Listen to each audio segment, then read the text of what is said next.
Assalamualaikum warahmatullahi wabarakatuh. Di hadrati Nabi Mustafa Muhammadin sallallahu alaihi wasallam wa ala jami' azwajihi wa dzurriyyatihi wa libatihi wa li hadrati musannifatil kitab Syekh Bisri Mustafa Al-Fatihah. A'udzu billahi minasyaitonir rajim. Bismillahirrahmanirrahim.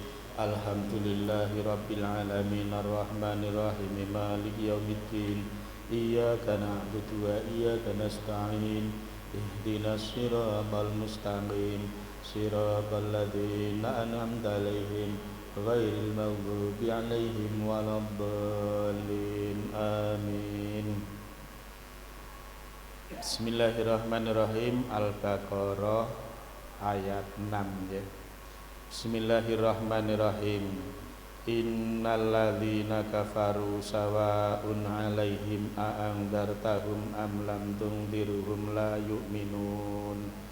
Khatamallahu 'ala qulubihim wa 'ala sam'ihim wa 'ala absarihim hisawatu wa lahum 'adzabun 'adzim. Wa minan nasi may yaqulu amanna billahi wa bil yaumil akhir wa ma hum bimu'minin. Bismillahirrahmanirrahim.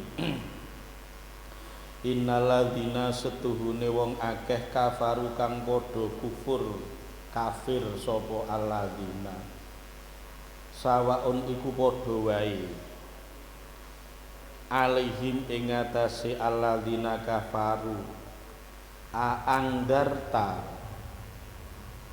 ana toh ngelingake sapa sira Muhammad hum ing alladzina kafaru amlam tungdir utawa ora ngelingake utawa ora meden-medeni nang bahasa kuno ora meden-medeni sapa sira Muhammad hum ing alladzina kafaru la yu'minuna mongko ora la yu'minuna iku ora padha iman sapa alladzina kafaru. Badose wong kafir niku nak wis pancen jatah kalau memang sudah itu menjadi sifat aslinya. Kalau karakter kan masih bisa dirubah Bapak Ibu. Karakter itu kebiasaan yang terbentuk itu karakter. Tapi kalau sifat itu sudah menjadi sesuatu yang tidak bisa dirubah. Kalau memang sifatnya kafir itu sangat sulit untuk dirubah. Jadi a'andartahum amlam tungdirhum la yu'minun. Bahasa kita to eleke yo tetep kafir, ora to eleke yo padha wae. Tapi ya memang tugas kita memang harus mengingatkan wong innama anta mudzakir. Tugasmu sekedar untuk mengingatkan. Itu tugas kita. Sekedar untuk mengingatkan. Nah di sini yang dimaksud wal kufru hiddul imani. Yang dimaksud kufur itu apa toh? Kita kan sering dikit-dikit kafir. Kita sering dengar istilah itu ya kafir. Kafir sendiri itu sendiri apa? Kafir itu dari kata kafaro, isim fa'ilnya kafaro itu kafir. Kafaro artinya menutup. Jadi orang yang menutup hatinya dari iman itu namanya kafir. Mulane petani kuwi cara di bahasa Arabke ya wong kafir. Lah napa? Kan dhek nutup jagung dilebokke terus ditutupi kafir. Termasuk ibu-ibu yang ya kadang ya kafirah. Lah napa? Lah beras dilebokke ning rice cooker terus ditutup. Jadi kafir ki anggere sing nutup ki jenenge kafir. Itu kalau dari segi bahasa. Dari segi lughat atau bahasa kafir ya menutup itu. Ngoten. Bahkan ada kebiasaan orang-orang Arab sana ketika mengajak temannya diajak makan enggak mau, antak kafir. Atine ketutup derek mangan mangkat kok emoh. Tapi kan lain Bapak Ibu ketika itu dibawa ke negara kita. Kalimat itu sangat tidak enak di hati dan sangat tidak enak di telinga. Karena kita menggunakan istilah kafir itu artinya orang yang tidak beriman. Secara istilahi itu adalah al-kufru diddul iman. Kufur itu adalah sebaliknya dari iman. Tapi waqad yakunu bimakna juhudun nikmah wal ihsan. Malane nek ana wong Arab muni ditraktir mangan kok ora gelem, dipunjung ora gelem nampani, anta kafir, kowe iki kafir. Niku mboten kafir dalam arti imane rusak, mboten. Kufur dalam arti juhudun nikmah, dikai nikmat kok angas atine ora gelem, dikai nikmat kok moh ngono lho. Dikai nikmat kok moh. Termasuk wal ihsan, diapiki kok ora gelem. Dinunuti moh, direwangi ora gelem.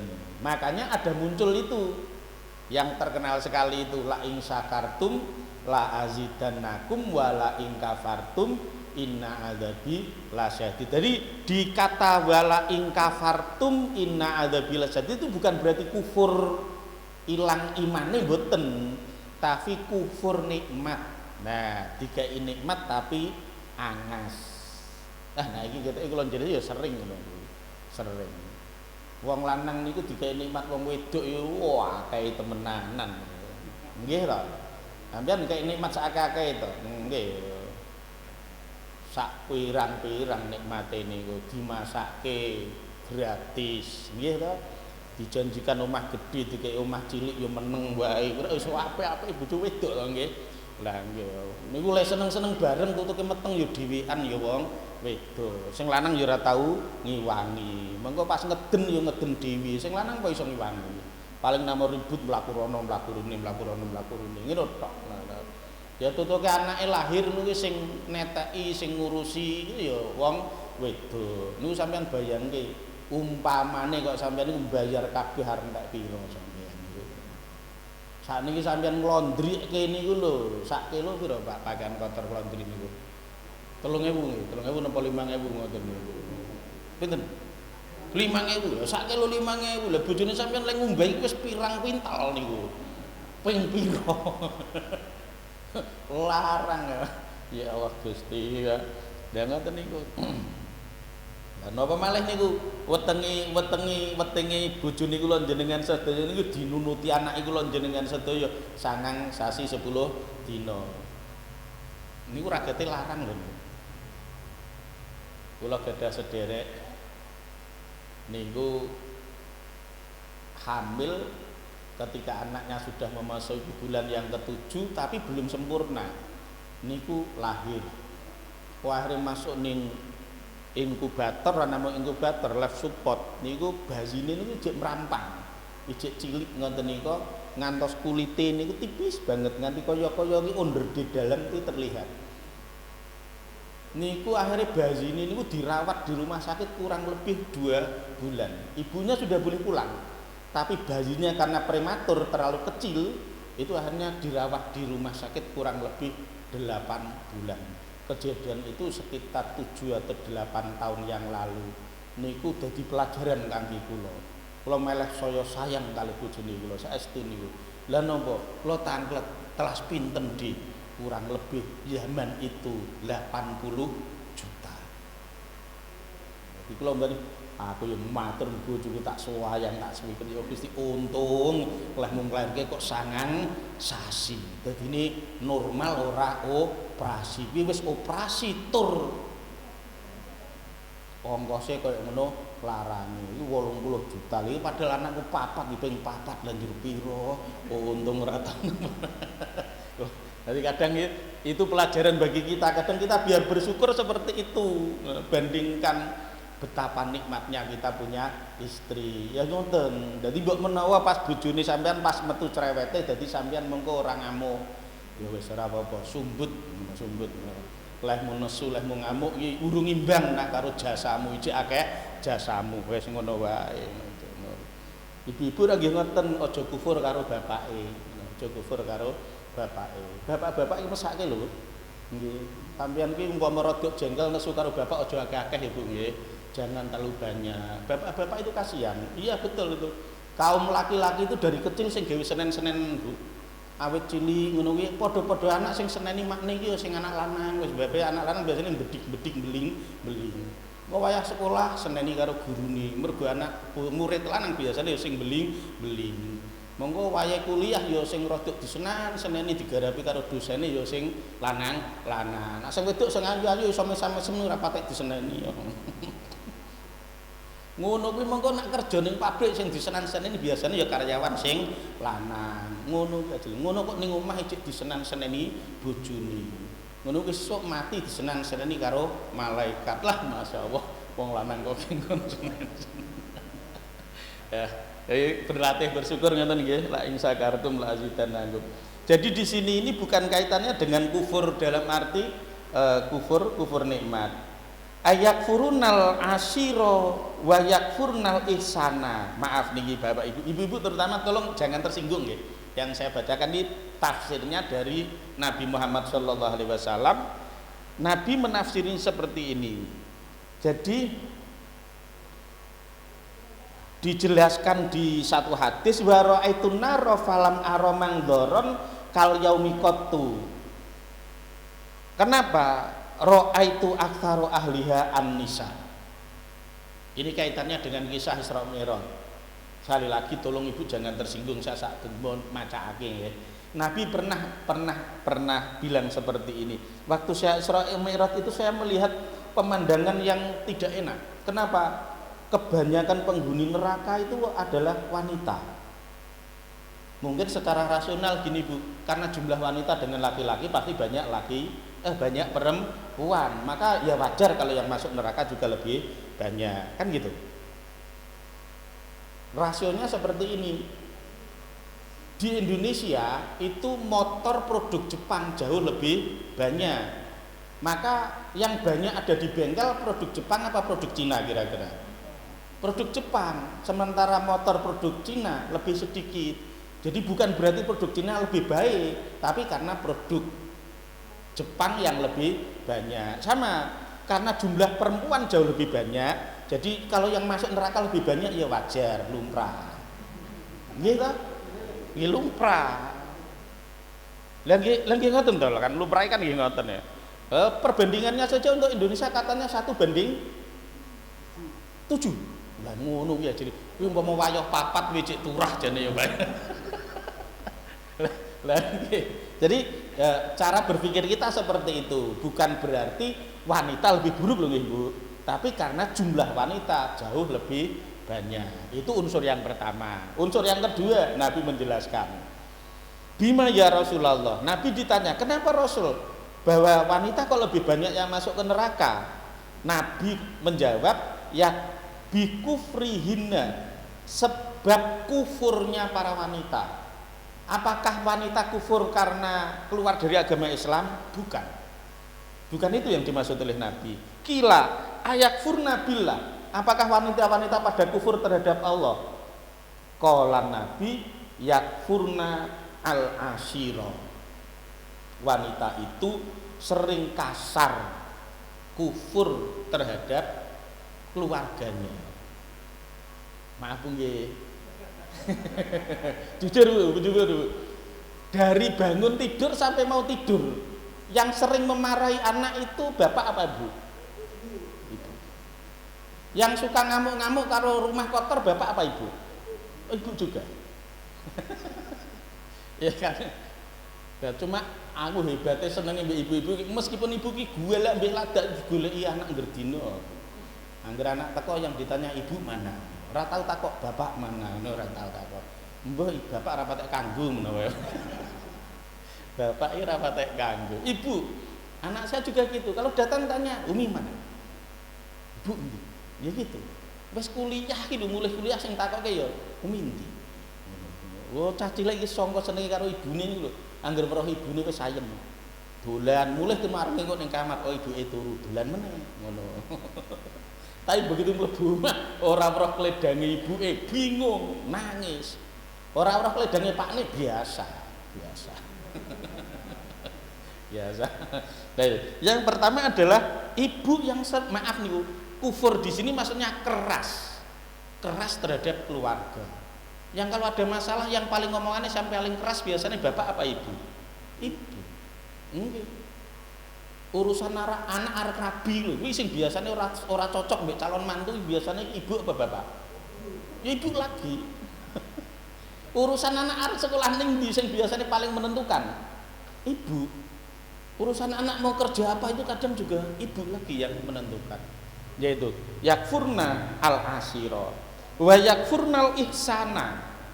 Maaf ini kebiasaan ya Bu ya. Wateke ibu-ibu niku diakui mesti dilalekke. Bahkan Nabi menggambarkan lau ahsanta ila ihdahunna ad-dahra kullahu, seandainya kau berbuat baik pada istrimu atau wanita itu sepanjang masa, summaroat minka syai'an, kemudian melihat ada hal yang buruk darimu satu saja, qalat maro'aitu minka khairon qattu, pasti wanita itu akan bilang blas ora ono apike kowe. Sing sering ngoten niku rak ibu-ibu nggih Bu nggih. Malah kowe iki oboh ora ono apike blas. Sing senengane ngoten nggih, ora ono apike blas ngoten. Sing modele bermain kata hiperbola itu kan yang paling banyak ibu-ibu. Wah, anake disangoni 10.000, duit dikeke 6:30, jam 7:30 wis entek. Ngono ibu ile muni bocah kok jajan wae. Ana waene to ndurin to nggih. Jajan wae. Ndak, sebenarnya kata-kata itu benar apa salah? Salah. Betulkah anak kita jajan wae? Wong jajane namung 7:30 tekan 7:30 kok. 7:30 tekan jam 12 ora jajan, belajar di sekolah. Jam zuhur salat, bar zuhur tidur istirahat siang. Setelah itu mungkin sekolah dinia. Lah kok mosok wong sedina ki 24 jam kok jajane namung sak jam kok ini jajan wae lho ngoten kok. Bapak-bapak udut ki sedina paling enteke pira sampeyan? Sak contong, rong contong. Ngono ibu-ibu lek ngeloke wong gaweane kok udut terus, ana terus iki. Gaweane kok udut terus. Ndak udut terus Bu? Enggak. Iya. Kuwi jam 8 wis kerja Bu. Udut mengko paling 9:30, udut sakler. Mengko kerja meneh jam 12 istirahat makan siang, udut meneh sakler. Mengko jam 1 kerja meneh, leren jam 4. Kuwi ade udut meneh. Kerjane ora disebut, sing disebut udut. Ibu-ibu aja terus mentelnya aku to. Itu kebiasaan buruk sebenarnya. Jadi sama bapak-bapak kadang juga ketularan ngono lho. Wong kader ibu-ibu cerewete sing asli yo ora nganti sedina kok. Oh iki lho Bu, cerewetmu ora barbar ngono. Padahal yo bar lho. Paling cerewet iki setengah jam yo bar dhisik, leren sik, mengko baleni meneh ronde kedua jam berapa ngono Ibu nggih. Nah, ini sebenarnya sifat kufur gitu. Sifat kufur berarti tidak bisa melihat sisi baiknya. Jadi sekali lagi Bapak Ibu, kita biasakan untuk melihat sisi baiknya. Jangan sekedar melihat sisi buruknya. Nah, kula jenengan iki nek wis kadung dadi watek mongko angel ilangi lho. Wong kok anane ndelok eleke terus kuwi. Mongko niku ya nggerdina sing dipikir ya namung sing elek terus nah itu. Karena itu sampai-sampai, lah ini kembali lagi mengulang tadi, kenapa wal kafiru aidon al bahru wan nahru wal adimu. Jadi sekali lagi biar kita telinga kita enggak terlalu panas ketika dengar istilah kafir. Jadi kafir itu ya semuanya yang memposisikan kita itu suka menutup keburukan, menutup kebaikan, itu adalah kafir. Sehingga laut pun diistilahkan wal bahru kafir. Laut itu kafir. Kenapa kafir? Karena laut menutup semua daratan. Angger ketutup banyu hilang kabeh. Bahkan termasuk wan nahru kafir. Sungai juga kafir karena menutup airnya, menutup tanahnya. Termasuk bahkan wazari'u kafir. Petani itu kafir. Kenapa? Angger nandur apa-apa kan ditutupi kabeh to. Nandur jagung ya ditutupi lemah, nandur gabah ya ditutupi, nandur kacang ya ditutupi. Itu kalau dalam arti lughawi kafir itu berarti menutup. Saya lagi dari awal tadi kan saya sudah bilang kata kafir di Indonesia itu sangat menyakitkan. Padahal secara bahasa sebenarnya orang Arab bilang kafir itu hal biasa, hal biasa. Nah, Cuma masalahnya kalau kemudian kafir kita artikan itu maksudnya adalah keluar dari agama, wis sing berat. Mergone napa? Kula jenengan sedaya nak wis menyatakan kafir artinya keluar dari agama, nanti repotnya nak terus diteruske. Kafir berarti halal untuk dibunuh. Lah kuwi sing terus dadi bahaya kan tentu niku. Padahal kafir itu tidak harus kafir dalam arti keluar dari keimanannya. Padahal bisa kafir cuma kufur nikmat. Nah, kufur nikmat. Sawaun alaihim, sama saja, ora ono bedane, Pak. Aangdar tahum amlam tungdirhum layu minun. Ini kaitannya dengan watak asli orang kafir. Ibnu Abbas menyatakan nazalat fi ru'asail Yahudi. Jadi orang-orang Yahudi kenapa di sisi lain disebut sebagai ahlul kitab, tapi pada ayat ini orang-orang Yahudi disebut sebagai orang kafir, hatinya tertutup. Jadi asli ini wong Yahudi wis ngerti loh, Bapak. Ngerti nak Muhammad itu Rasulullah, ngerti. Karena sebenarnya mereka sudah berusaha berkali-kali untuk membunuhnya. Dari mulai kecil baru lahir. Baru ketika Nabi Muhammad mau ziarah ke makam ibunya itu juga sama. Ketika dengan ibunya ziarah ke makam bapaknya, sudah mau dieksekusi mati, sudah diburu-buru mau dibunuh. Sudah berapa kali? Banyak sekali. Nah, cuma memang setelah Nabi sampai di Madinah, ini orang-orang Yahudi memang cukup lucu.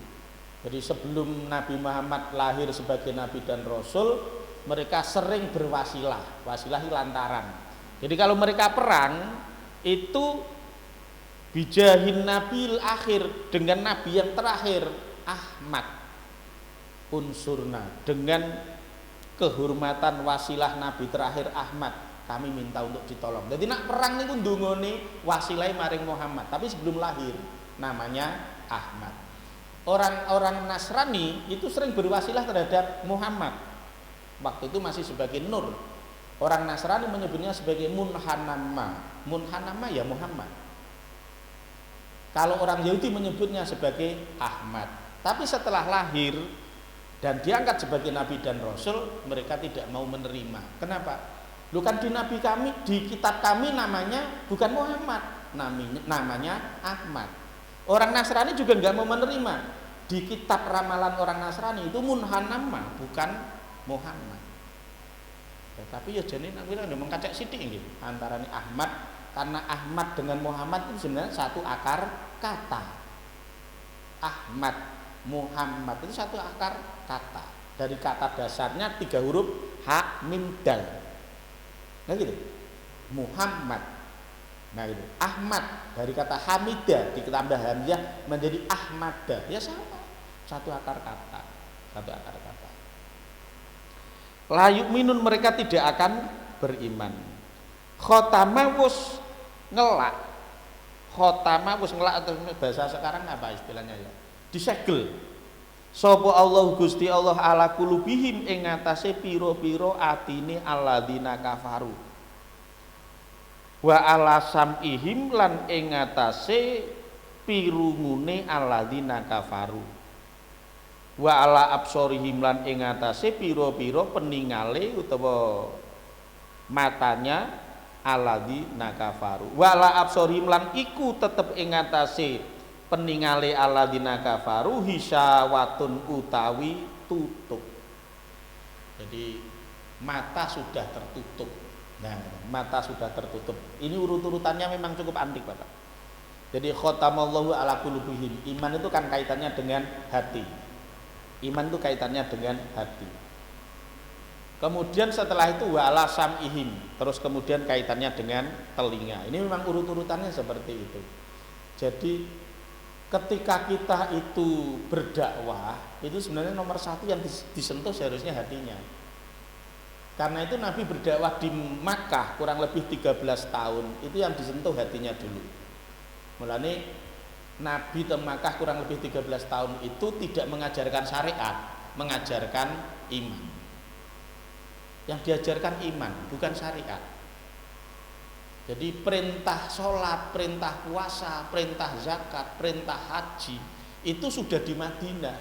Di Makkah belum ada. Di Makkah belum ada.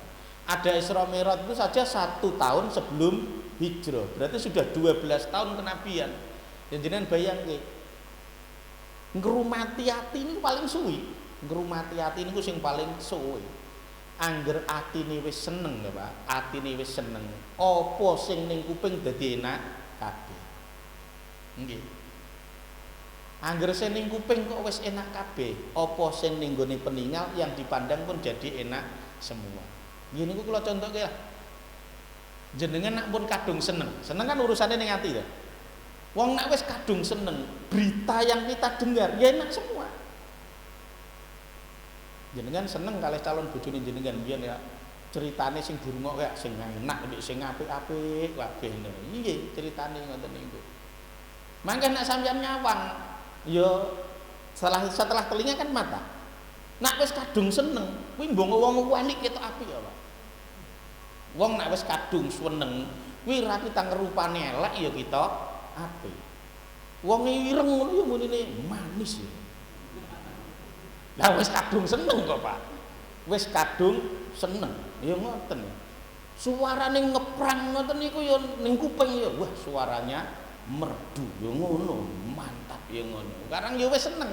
Mulane kudune saka ati dhisik wis seneng. Wong wis kadung seneng. Mulane urusan seneng niku angel. Wis kadung seneng niku apa ketok apik kabeh. Ngoten. Lah wong wis kadung seneng. Sing disenengi ku wonge gering. Ngono ya munine ya ora gering kok, Pak. Calonku iki langsing ngono. Langsing karo gering tunggale mboten. Ya sama aja, apa bedanya langsing dengan gering?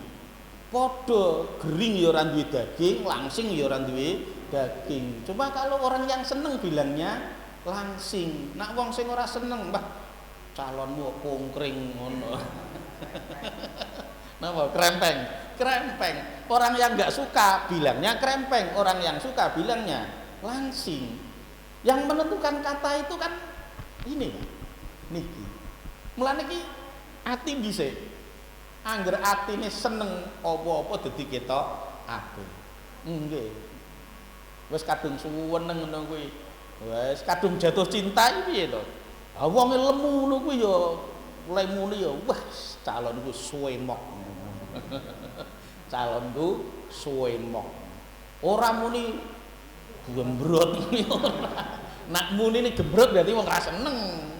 Nak wong seneng munine semok. Kula kelingan niku. Kula riyen rencang sekolah kula niku pas Walimatus Safar lil Hajj kula kan ngisi ngaji mriku. Kula rada kaget. Mergone biyen niku bojone ora patek lemu, mandang arep mangkat haji niku awake masyaallah niku. Ya kelas berat lah, kelas berat. Wedeng niku.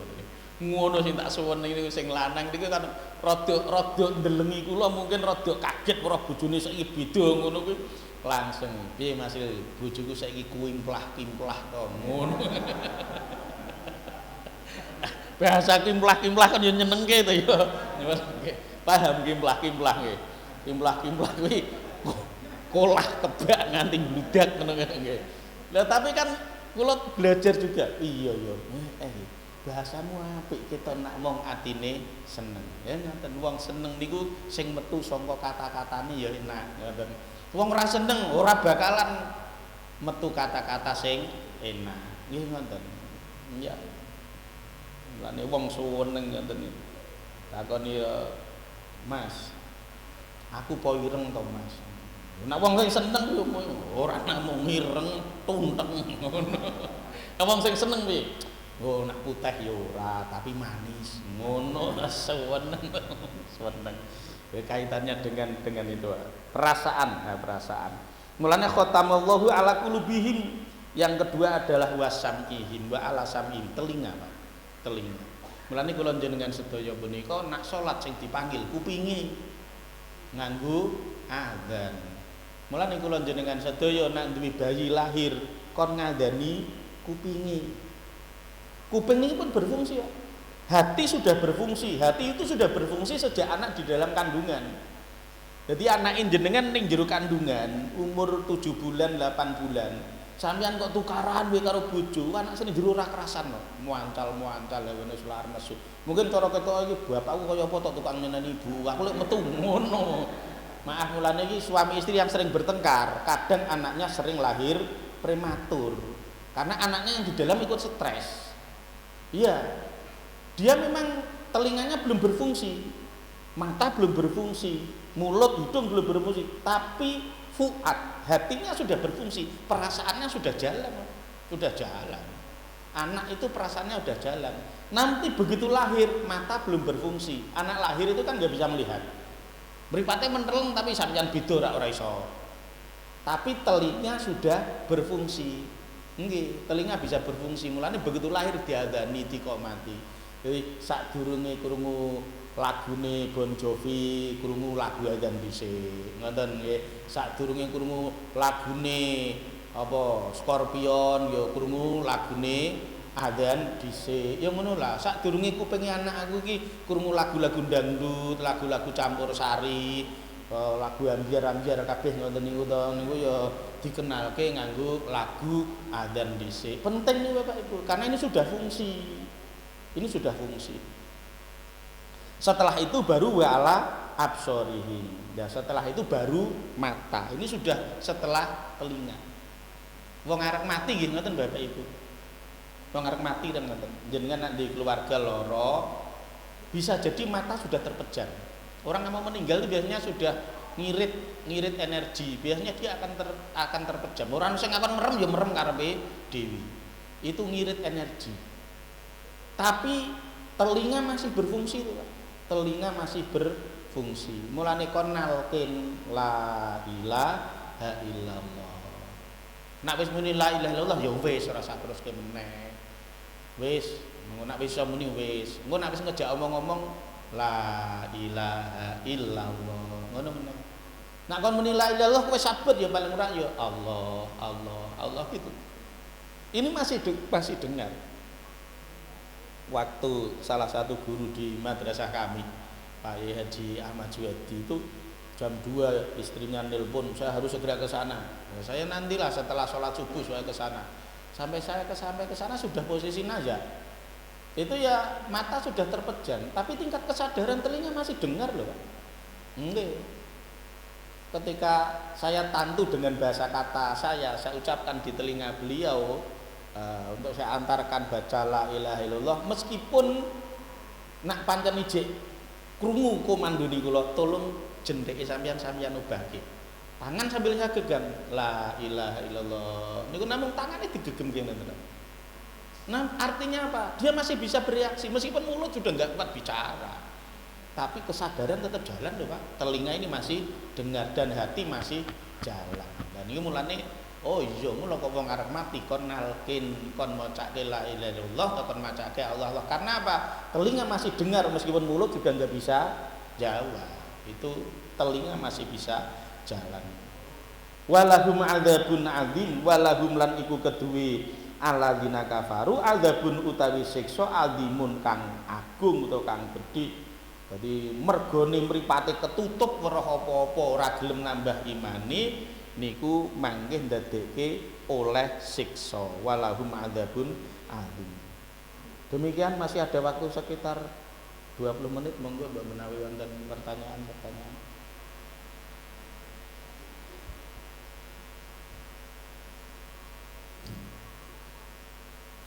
Assalamualaikum warahmatullahi wabarakatuh. Waalaikumsalam. Mungkin ini di luar daripada tema yang ada. Mboten napa-napa nggih saged. Seperti kita ketahui bahwa kalau kita menyembelih hewan ya, baik ayam maupun kerbau maupun sapi itu tentunya dengan syariat Islam yang ada. Faktanya yang sekarang ada adalah bagaimana kalau kita sebagai konsumen ya misalnya dengan masalah ayam kita tidak tahu apakah penyembelihannya sesuai dengan syar'i atau tidak. Kemudian yang kedua kalau demikian bagaimana dengan kondisi hewan-hewan yang lain misalnya dengan makanan kali dan sebagainya yang juga kita tidak tahu cara penyembelihannya. Masalahnya kadang juga ada mungkin sebagian dari kita yang sangat hati-hati, wah ini ketoe nimblei tidak baca bismillah, berarti kan dia akhirnya tidak memakan ayam tersebut kan. Padahal kalau kita melihat sekarang ini kan makanan banyak sekali. Nah, kita sebagai muslim sebaiknya bagaimana? Apakah memang dihindari atau mungkin ada hal-hal yang bisa memaklumkan hal tersebut? Assalamualaikum warahmatullahi wabarakatuh. Waalaikumsalam warahmatullahi wabarakatuh. Jadi cara penyembelihan yang pertama kaitannya dengan posisi ikhtiar. Ikhtiar itu artinya kita punya hak pilih. Kita punya hak pilih. Artinya ayam atau kambing atau kerbau itu memang kita yang menguasai untuk menyembelihnya, maka harus kita sembelih secara syar'i. Betul, ya gitu ya. Terus kemudian dalam keadaan darurat itu boleh dan aturan syariatnya memang memperbolehkan. Misalnya kambing masuk ke sumur, lagi nak dinteni dijipuk gawa munggah ya kadung mati. Kerbau masuk ke parit yang ketika diambil nanti kemungkinan besar sebelum berhasil diambil bisa jadi sudah mati. Maka enggak harus disembelih di lehernya. Bahkan hanya meskipun di pantatnya dilukai keluar darahnya pun sudah halal. Itu kalau dalam posisi darurat. Tapi nek ora darurat ya ora oleh ngono. Wong jarine kae oleh kok. Waduh saka mburi teko dibacuk ngono wae angger wis mari terus enggak boleh. Itu dalam posisi darurat. Ya, hanya dalam posisi darurat boleh. Kalau dalam posisi ikhtiar harus tetap ya kita sembelih sesuai dengan aturan syariatnya. Nah, gitu. Kemudian kaitannya dengan makanan. Yang hal yang menyembelih siapa? Orang muslim. Yang kedua adalah ahlul kitab, dan Qur'annya memang memperbolehkan bahwa wa ta'amuhum hilul lakum, makanan dari ahlul kitab itu halal bagi kita. Ahlul kitab itu zaman Nabi siapa? Ya orang Yahudi dan orang Nasrani. Itu sembelihan mereka kita halal, dan kita halal makan sembelihan mereka. Nah, itu. Kemudian yang kita tahu bahwa itu tidak disembelih dengan cara yang halal, baik yang menyembelih muslim ataupun orang ahlul kitab. Kalau kita memang tahu, maka kita tidak boleh ikut memakannya. Misalnya tahu, lah nopo, wah iki modele iki apa? Nyembelih sapi ora disembelih, tapi ndase dipentung nganggo pendil gede, teplak wis mati wis, ngene aja. Atau ngerti lah kuwi nyembelih apa wingi? Kowe ora mau jago dicepetke ning gone lawang to ya. Kalau sudah tahu seperti ya jangan dimakan. Terus kasus yang terjadi pada kita makan di restoran, makan di tempat yang kita tidak tahu penyembelihannya halal apa tidak. Kalau dalam hadis itu Nabi mengajarkan, maka ketika kita makan, maka yang kita makan itu loh kita bacakan Bismillahirrahmanirrahim. Itu sudah cukup. Jadi tidak perlu jenengan yang warung kok takok, iki sing nyembelih sapa? Bener ora nyembelih. Enggak usah atraktif seperti itu. Wong agama kita itu yasiru walatu asiru. Gampang aja dingel. Nabi mengajarkan mangan ning gone restoran ya ora usah takok, "Bu iki sing nyembelih sapa?" Macane maca bismillah ora? Ya ora usah malah tersinggung mangke to sing duwe. Ya cukup bismillahirrahmanirrahim. Sudah cukup gitu aja. Sudah cukup. Jadi pastikan cara kula jenengan sedaya mlebu ning gone rumah makan atau restoran atau warung itu memang asli, itu memang ini miliknya orang Islam, yang dijual memang daging-daging yang halal dimakan, jelas. Ngoten. Nah, diarani halal kuwi mergone asline kewane asline halal, nyembelih bener dadine halal. Nah gitu. Nah, disembelih wacana bismillah tapi nak sing disembelih babi ya tetap haram to. Sing sembelih anjing ya tetap haram. Nah, termasuk maaf Bapak Ibu, kalau kita tahu di situ yang dijual ada daging sapi, ada daging ayam, tapi di situ juga jual daging babi, mundur. Saya pernah di dekatnya pom bensin sana, dekatnya apa itu Kalicari itu, ke sana sedikit, itu kan pom bensin ya, itu yang dekat itu. Dulu pernah ada rumah makan yang rame. Biasanya wong niteni kan rumah makan kok rame sing tuku biasanya nomor 1 murah, nak ra ngono ya enak kan ngono to. Nah, kula waktu itu mlebu niku. Kula mboten usah nyebut jenenge iki, mboten enak. Di situ jual ada daging ayam, ada daging sapi. Nah, waktu itu ada sate. Saya nanya niki sate napa? sate babi. Kula sate napa? Tak kira sate sapi, jadi sate napa? Sate babi. Ya kula nggih mboten pengin geger. Sing wis kadung tak pesen ya tetep tak kon bungkus, ya tetep tak bayar, mung ya ora sida mangan ten mbene mriku. Lah terus apa kayak tukang becak nggih mboten ngerti barang kok ngono kok. Ya terus tak gua ngono wae. Ya luwih apik aku kelangan duit daripada kelebon barang sing haram. Tapi yo ora pengin dimbeh wong Islam terus gawe wirange wong. Ya wis ya tetep saya ya gitu. Kalau kita tahu. Nah, jadi ketika kita tahu di situ ada yang dijual yang haram, lah kula didol kenapa? Sing didol ya ana tempe, ya ana tahu, ya ana bakso. Lah tapi wong niku ya didol sing haram lho mriku. Ya iki ngolah pripun rek jelas to.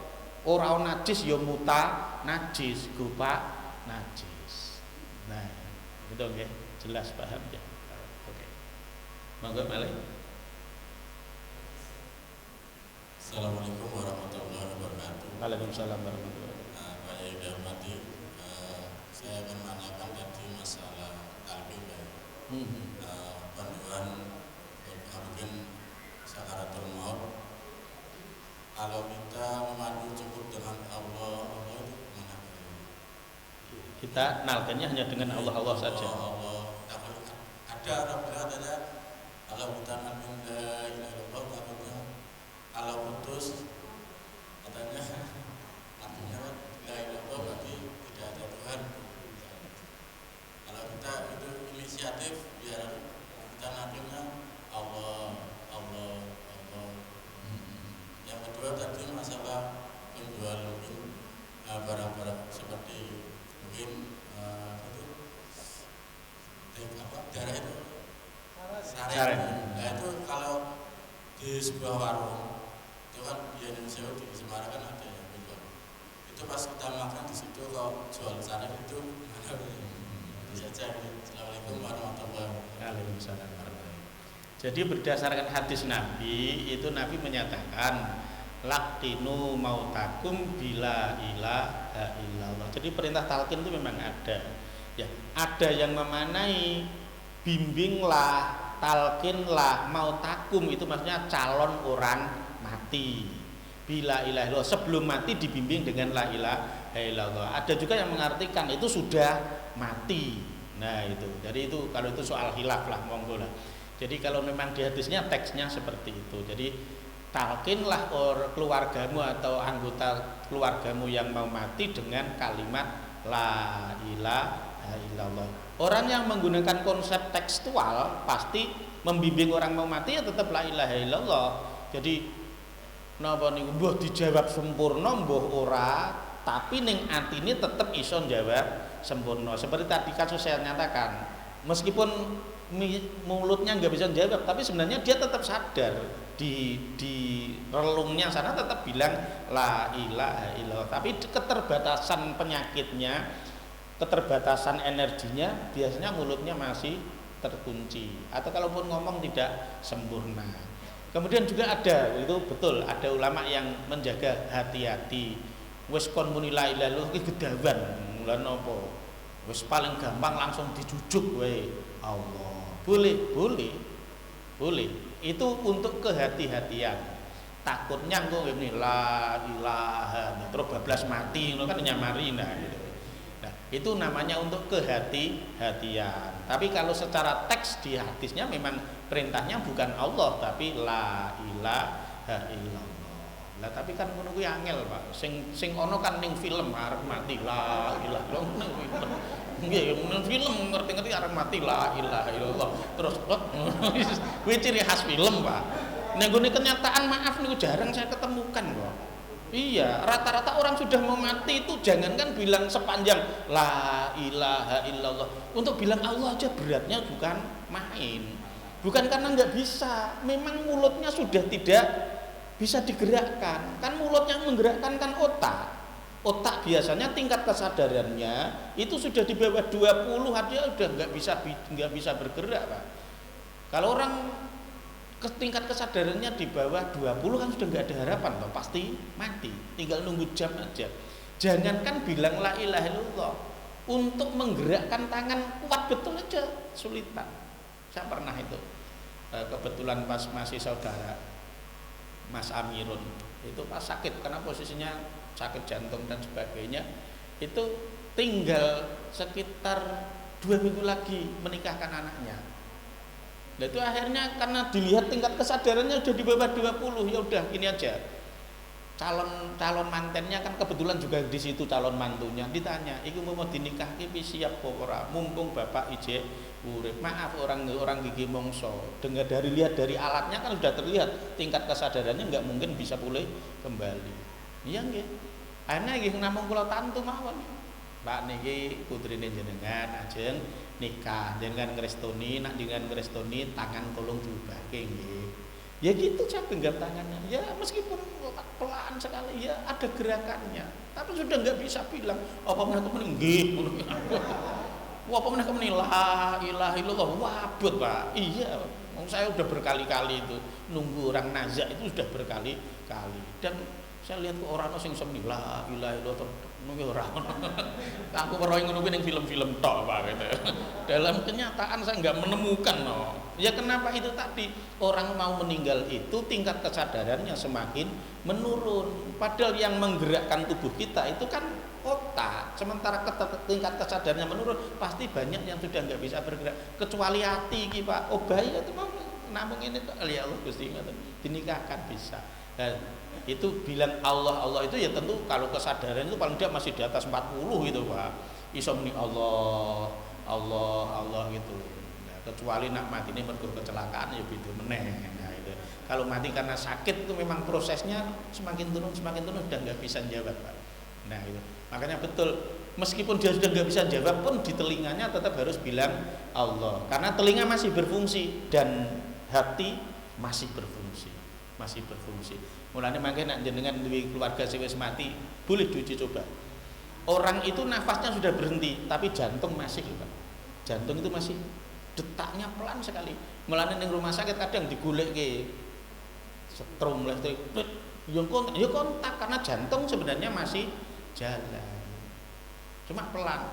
Apa malah nak sampeyan cekeli niku awake angete tambah suwi, Pak. Keluarga wis mati, wis nafas sudah enggak ada, tapi tangan sampeyan cekeli mbek ditangisi terus. Niku nggih cara jantung nggih pelan sekali itu masih memompa.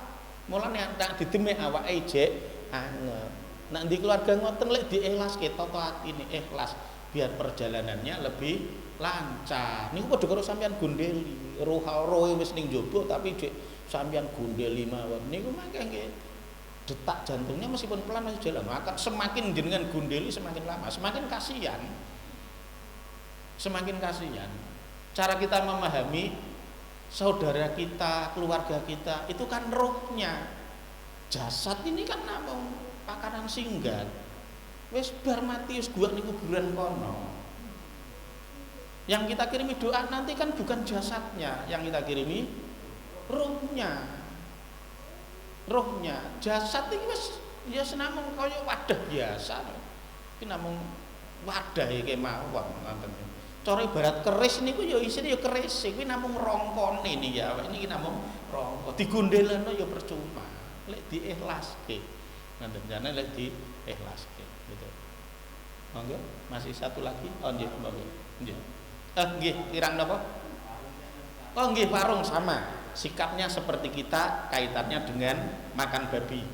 Adis itu jualan daging babi. Kalau sudah tahu jangan makan di situ. Saya pernah di daerah Pedurungan, dekatnya pasar Pedurungan sebelah barat jalan dulu. Waktu saya masih SLTA, Pak. Itu ning kono niku kula sok sering tunggase es teh karo senenge mangane tahu bacem. Mergo kuwate tuku kuwi, Pak, wong sangune sithik. Lah setelah itu ada sing bentuke padha kaya tahune, padha dibaceme dan takon, "Niki napa, Bu?" Niku saren. Saren niku napa? Dideh.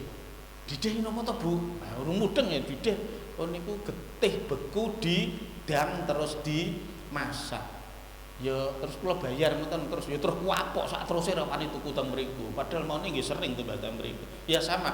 Setelah kita tahu di situ menjual barang yang haram, kita harus segera pergi. Jangan lagi beli di situ. Misalnya jenengan teng mriku tuku es teh jebule kene dodol, oh ya termasuk ya congyang ya didol, ya ya wis ora usah tuku kono wae. Itu sikap yang paling bijak.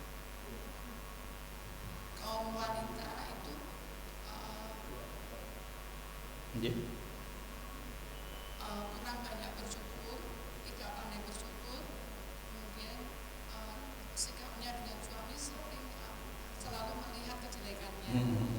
Nah, bagaimana cara meminta maaf pada suami apabila suami sudah meninggal? Yang kedua, apakah ada harapan bisa masuk surga? Bisa masuk surga. Ya, oke. Jadi Bapak Ibu, ketika kita masih punya, memang kadang kita kurang menghargainya. Setelah tidak ada, kita baru menyesal kehilangannya. Kan sering kula jajal ngoten nggih.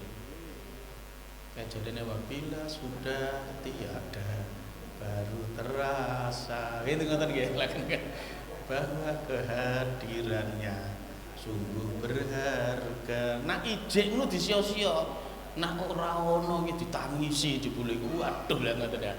Maaf Bu nggih. Jadi itu manusiawi, dimanapun pasti terjadi. Sekarang pertanyaannya, bagaimana cara kita minta maaf pada keluarga atau orang yang sudah meninggal, yang dulu mungkin kita memperlakukannya kurang pada semestinya.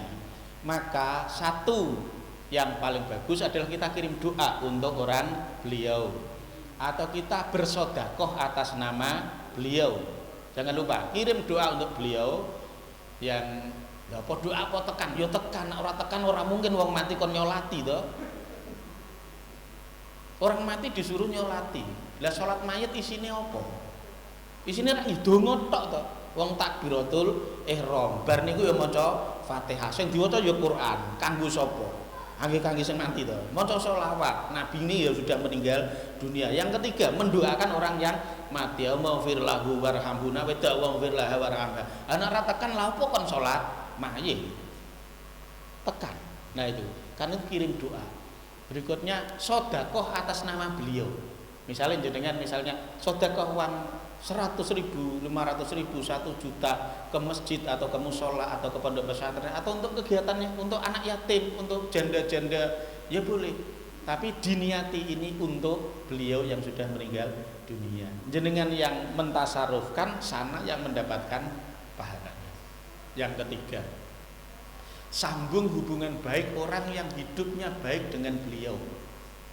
Misalnya, oh iki koncone bojoku mbiyen, tapi bukan dalam arti hubungan sing liya lho Bu, maksudnya oh kita keluarganya tetap nyambung baik, ya gitu. Oh ini teman-teman ngajinya saudaraku, ya gitu disambung. Jadi nyambung dengan orang yang dulu baik dengan orang yang meninggal tersebut. Itu cara yang terbaik seperti itu. Bisa termaafkan. Kenapa? Karena itu juga akan sampai kepada sana. Harapannya bisa masuk surga bareng, bisa. Syarat masuk surga bareng suami istri itu kan harus satu akidah. Suami meninggal duluan apa istri meninggal duluan, asal satu akidah sama-sama masuk surga, ya tetap akan menjadi suami istri di akhirat. Nah, kalau nerangke ngono yo malah ono sing bantah. Waduh Pak, ning donya iki jelek wong kuwi. Neng akhirat kan ketemu wong kuwi meneh. Aduh. Jadi gini Bapak Ibu. Ya besok di akhirat suami istri itu ya bahagianya. Jadi gini Bapak Ibu, besok di akhirat itu setiap orang yang masuk ke surga, dia akan dijatah kerajaannya masing-masing. Siapa yang menjadi rajanya? Ya suaminya. Siapa yang menjadi permaisurinya? Ya istrinya. Lah bidadari yang katanya ribuan itu selir. Rakyatnya siapa? Ya wildan dan para malaikat yang ada di sana. Jadi ora usah kuwatir Bu. Orang jenengan tinggal mati ingkang garwa ngoten iki ya sesuk sampeyan wis dadi bojone. Syaratnya satu akidah, padha-padha mlebu swargane. Ngoten. Jadi ora usah kalah saing ambek widodari. Widodari kuwi namung selir. Lah mongko ora kalah ayu nggih mboten so ning akhirat ki ya wong lanang ya digawe luwih bagus, wong wedok digawe luwih bagus. Nggih wong wedok luwih ayu, nggih ngoten digawe luwih ayu. Lah sekarang kalau maaf, ampun tersinggung. Misalnya suami meninggal kemudian istri menikah lagi dengan orang lain, ya di akhirat sudah nggak bisa jadi istrinya suami yang pertama, dia akan menjadi permaisuri bagi suami yang berikutnya. Mulane kadang ono maknya itu tinggal mati Pak Yai ora gelem nikah meneh. Aku pengen dadi bojo donya tekan akhirat. Wah yo nek entuke sing luwih apik. Wah nek entuke sing luwih elek. Nek entuke luwih apik ora apa-apa. Aku entuk swargane sing luwih dhuwur. Lah nek entuke sing luwih elek ra yo repot. Amun dah cekap nggih Bu nggih. Ya cekap, dan waktunya sudah cekap, sudah jam 9 lebih. Terus kira nobare mangke. Bismillahirrahmanirrahim. Allahumma shalli ala sayyidina Muhammadin sholatan tatfu biha natana wa ta'una ya man idza arada syai'an ayan bola lahu kun fayakun ya ghani ya hamid ya mubdi ya ma'id ya rahim ya wadud aghnina bihalalika haramika wa bi fadlika man siwaka wa bi taatika maksiatika aghnina bil ilmi wa jajinna bil hilmi wa akrimna bit taqwa wa jamilna bil afiyah ihtim lana bi husnil khatimati wa sa'adah bi qouli la ilaha illallah muhammadur rasulullah alaiha nahya wal hanamud wa bi adum azim insyaallah minal aminin fa hakadha masyita ila ma wasatta taqabbal dana ya rabbal alamin taqabbalallahu minna wa minkum taqabbal ya karim aqulu qouli hadza wal afa minkum assalamualaikum warahmatullahi wabarakatuh.